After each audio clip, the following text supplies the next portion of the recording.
When David and Guillaume got back in touch about making Detroit, I wasn't terribly surprised they decided to make it because the fan response was so intense. So it makes sense that they would choose to do that after the enthusiasm. It was a challenge, and it was just an interesting thing to get my head around how to approach this character now as a different, much older person, and whether or not she had changed. And I'm very happy to say that with Detroit, I've had the opportunity to see Kara grow so much more than I ever expected. You do the housework, the washing, you cook the meals, and you take care of... God damn it, where the fuck's the rat gone now? Alice!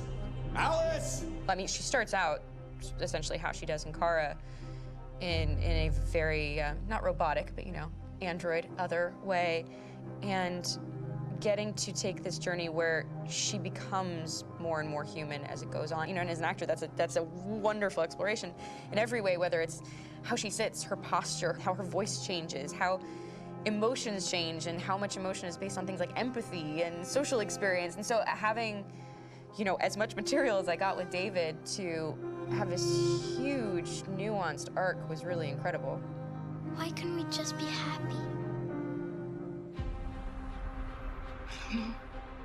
This experience has been quite different than the experiences I've had shooting film or TV or doing theater work.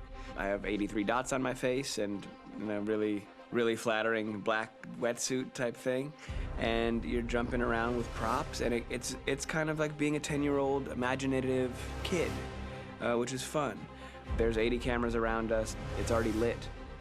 So we just shoot and shoot and shoot and shoot and shoot. There's no change of sets, there's no hair and makeup, there's no wardrobe, so we move really fast, and we'll go through about 35 pages in a day. Working in TV or film, we'll probably do 6 pages a day. It's kind of acting boot camp. It's like working out constantly. I mean, you're doing this thing, and then you got to do something that's completely other back to back to back. And so that kind of process of working is very challenging, but it's also very exciting because you just have to keep coming up with new ideas, and your head goes all over the place because you're trying to keep track of basically 4 different storylines for each different response. You shot that girl, for fuck's sake. It was a machine that looked like a girl. Yeah, I know what I should have done. I just told you I couldn't. All right, I'm sorry. The fact that David Cade, he's telling like many stories interwoven from beginning to end is super complicated and super impressive, and I have no idea how he keeps it all in his head. He's not just the writer or the director who's seeing this from the outside eye, he's also thinking about the player walking through this space. You know, only somebody who really, really loves not the work, but like these characters and these stories and cares about doing something meaningful would invest that much in it. And it's always inspiring to work with somebody who cares that much. My experience with motion capture is this one. And I found it sort of terrifying in a way because they said the computer's going to build you. But then as we got into it, I realized all the elements of it were still artistic. I just dipped into a really brilliant setup here. I've never seen anything like it. And this won't turn me into a product because I was playing a character. So it's wonderful. In the game, Detroit comes back because of a revolutionary industrial rebirth. And there's no reason why that can't happen in Detroit, because they have such tremendous infrastructure for millions and millions of people who can very easily support, you know, a new industry. The city is really strong and resilient, but the city has also been through so much. You see the damage. But it takes that time of kind of rebuilding and reinvesting into the city that I think is happening slowly but surely. The potential of Detroit as a city is something that this game does a lot of justice to, because it would be easy to look at Detroit as some place that used to be, and that's not the case. This game provokes a lot of conversation and reflection on our potential near-future engagement with machines. That's what we are to them. There's merchandise on display in a shop window.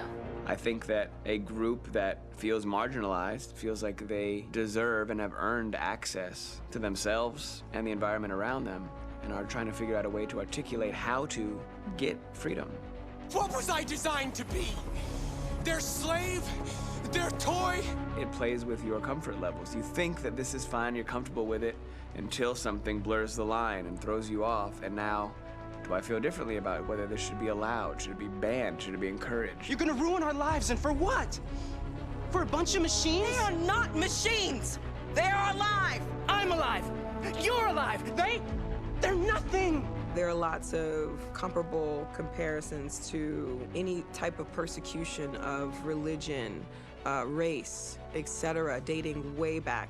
It can't just be a video game where you shoot 'em up or where people make these choices to do whatever. I think that's the whole point. You have the choice, and you can either choose to go in one direction with your character or another. And I think that's going to be very telling about the gamer. Very telling. I think there's going to be a really strong reaction to this game, which has such a strong perspective. I'm that much more proud of it now to get to be a part of it because it's important. In this game, you're actively building and designing the character through not just what kind of shield does he have or what color hair does she have, but like their temperament and the way they deal with problems. The different endings to this game are so radically different based off maybe seemingly insignificant choices in the moment, but like life, they all add up. And can't play life again, though.